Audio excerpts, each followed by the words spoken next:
before the gods were named, before the wind knew its path, before fire found its flame, there were stories. Whispers passed from elder to child, carried through forests, rivers, and shadowed dreams. These are the myths of the North and East. Slavic tales, old as the roots of the world. Listen well, for even the gods remember.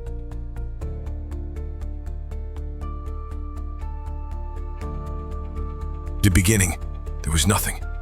No earth, no sky, no gods, no men, only the vast, endless primordial sea, silent, dark, eternal. And from its depths emerged a presence, not born, not made, but simply there. His name was Rod, the first, the breath, the balance.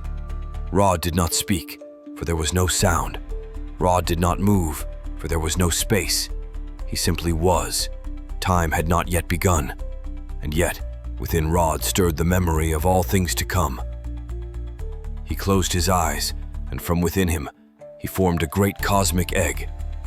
An egg vast as the sky to be, heavy with stars, with life, with thought.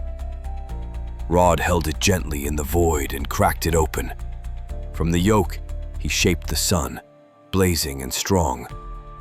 From the whites, he spun the moon and the stars to dance through the sky. From the shell, he molded the heavens and the earth below. And from its airless silence, he breathed the first wind.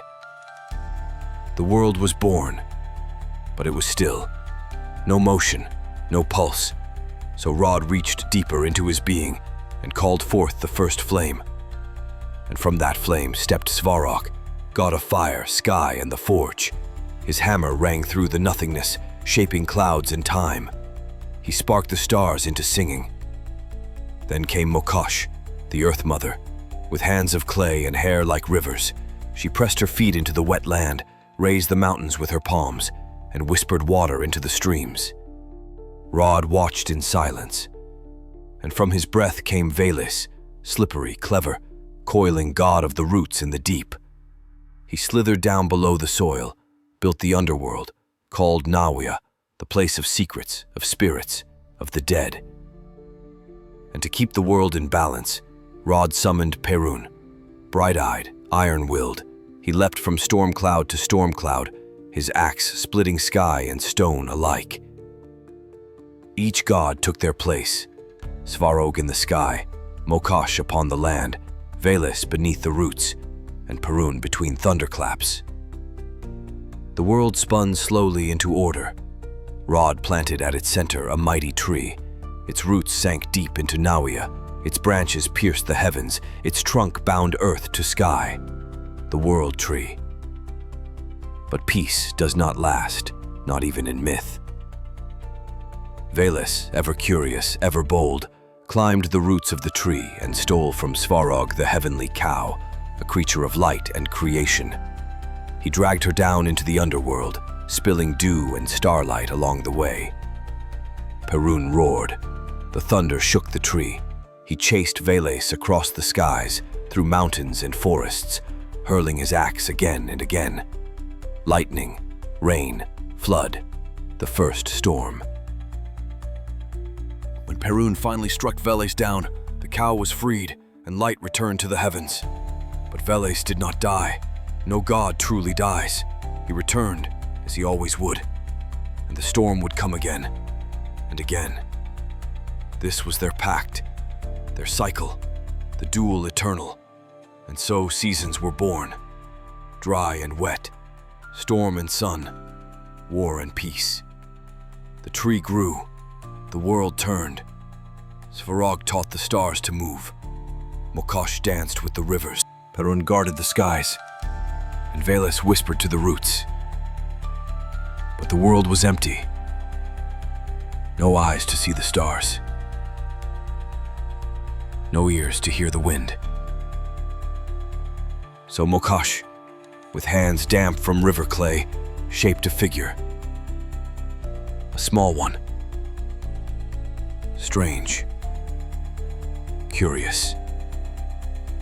She pressed moss into his chest, painted his face with dusk, breathed the scent of pine into his lungs. Svarog gave him fire. Veles gave him dream. Perun gave him courage. Rod gave him breath. And thus, the first human awoke. He blinked. He listened. He wondered. The gods watched, and they smiled. The human walked the land. He named the stones, the trees, the clouds. He sang to the sky. He wept beside rivers. He feared the dark and honored the stars. Rod whispered to him in the wind, "Remember the tree." Time passed. More humans came. The world filled with voices and firelight. Stories were born. Some remembered Rod. Some forgot. But the tree stood still. And the storm still came. And the dead still walked the roots. One day, it is said, Rod will return to silence. The sea will rise again. The egg will close. And the world will rest until it dreams once more.